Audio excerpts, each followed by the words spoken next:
যোৱা ৰাতি 7:45 মানত এটা ডাঙৰ শব্দ শুনিছে, আপোনালোকেও চাগে নিশ্চয় শুনিছে। তো আমি শব্দ শুনি পাই চালোঁ বাহিৰত ওলাই, এইফালে পাহাৰৰ ওপৰত জুই জ্বলা দেখা পালোঁ। গতিকে কালা পাহাৰটো আমাৰ ৰংখ্লেং কালা পাহাৰৰ ওপৰৰ ফালে ইংলং ইপি বুলি কয় ন, সেইটো মই কালা পাহাৰ বুলিয়ে গম পাওঁ, একচুৱেলি কালা পাহাৰে হয়তো। তো আমি লগে লগে আমাৰ কামাণ্ডো পাৰ্টি, আমাৰ থানা ষ্টাফ, আমি 3টা টিম হয়, তিনিফালৰ পৰা আমি পাহাৰত উঠিছোঁ, লগতে লোকেল মানুহ চব উঠি আহিছে।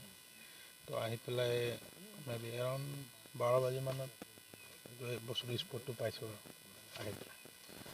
তো প্লেনটো ক্ৰেছ হৈছে দেখিছে, আৰু সেয়াই আৰু 2জন পাইলট আছিলে বুলি কৈছে। তো তেওঁলোকতো হেৰি নাই, 2জন আছে বুলি কৈছে। সেইটোৱে আৰু আপোনালোকে দেখিছে, এইটো তেওঁলোকে গোটেই এয়াৰফ'ৰ্চৰ মানুহ আহিছে। তেওঁলোকে এতিয়া পাৰ্টকৈ চব বস্তুবিলাক কালেক্ট কৰি আছে, তেওঁলোকে ইনভেষ্টিগেশ্যন কৰিব। কি বস্তু পাইছিল এইটো ৰায় ক্ৰাফ্টৰ পাৰ্টছবিলাক পাইছে আৰু পাইলটৰ বডি পাৰ্টছ পাইছে, সেইকেইটাই। তেওঁলোকে চব এইবোৰ কৰিব, কৰি পেলাই প্ৰচিডিঅ'ৰ কি হয় কৰিব তেওঁলোকে এতিয়া ইনভেষ্টিগেট চাৰ্চ অপাৰেশ্যন কৰি আছে।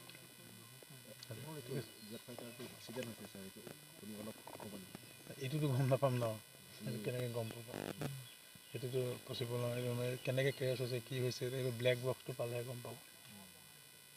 ঠিক আছে,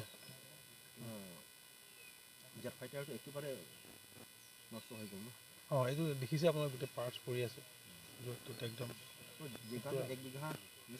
বেছি হ'ব। এইটো একদম মানে 2-3 কিলোমিটাৰ ডিষ্টেঞ্চত পৰিছে না, আমি তলৰ পৰা আছোঁ, তাতো পাৰ্টছ পৰি আছে। এইটো এতিয়ালৈকে মই কনফাৰ্ম হোৱা নাই, যোৰহাটৰ পৰা আহিছে পাৰ্টিটো, চব যোৰহাটৰ পৰা আহিছে। ঠিক আছে, গম নাপাওঁ, তেওঁলোকে কোৱা নাই আমাৰ ডিটেইলছ। ঠিক আছে, হ'ব।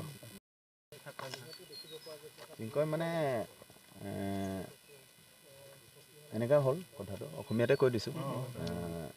আমি ওচৰতে আমাৰ চতিয়ানা পথাৰ বগীজান, তাতে ঘৰ। আমি বেলেগ জেগাত আছিলোঁ, লগৰ কেইজনমান ফোন কৰিলে যে এনেকুৱা হৈছে তো দুৰ্ঘটনা। তো আমি ৰাতিয়ে চাব আহিলোঁ, কালি 12:30 বাজি আমি আহিলোঁ। আহি ৰাতিপুৱা পাইছোঁ আৰু 3:30 বাজি পাই ইয়াতে থাকিছোঁ। ৰাতি হৈ গ'ল, একো চাব পোৱা নাই। চব তাৰপিছত দেখিছোঁ ইয়াতে একোৱেই নাই, গোটেই খালি একদম কিবা জ্বলা বস্তুহে দেখিছোঁ আৰু এই পুলিচ প্ৰশাসনৰ মানুহবিলাক দেখিছোঁ, লগত আপোনাৰ যিখিনি আমাৰ এনেই 7:30 এনেকুৱা ঘটনা হৈছে বুলি শুনিছে। আৰু ইয়াতে 15 মিনিটমানটো ঘটনা হোৱাৰ পিছতো জ্বলি আছে। পাইলটটো ঢুকাইছে বুলি কৈছে। আমি গম নাপাওঁ সেইটো কেইজন ঢুকাইছে, কেইজন আছে সেইটোতো নাজানো। কিন্তু আমি জনাটো লোকৰ কোৱা মতেতো 2জন আছে বুলি কৈছে। আমিতো গম নাপাম, সেইটোতো আমি মাত্ৰ চাব আহিছোঁ। অলপ ওচৰ বুলি, আৰু বস্তুটো কেনেকুৱা কি হৈছে এইটো চাবৰ কাৰণেহে আহিছিলোঁ বিশেষকৈ। এতিয়া আমাৰ ঘৰটো এনেই ডিষ্টেঞ্চ বুলি ক'লেতো আপোনাৰ কিমান হ'ব, 10 কিলোমিটাৰ হ'ব। কিন্তু এই ঘণ্টাত বুলি ক'লে পাহাৰ উঠাটো প্ৰায় আপোনাৰ 5 ঘণ্টা ধৰক। 5 ঘণ্টা একদম পাহাৰ ওপৰ, কালা পাহাৰ। এইটো কাৰ্বি ভাষা ক'লেতো ইংলং ইকপি, কাৰ্বি লাংচুন, ইংলং ইকপি বুলি কয়। এইটো পাহাৰ। তো আমি আহিছোঁ, এতিয়া পোহৰ হৈছে, এতিয়া যাম আৰু ৰাতি হৈ গ'ল ন।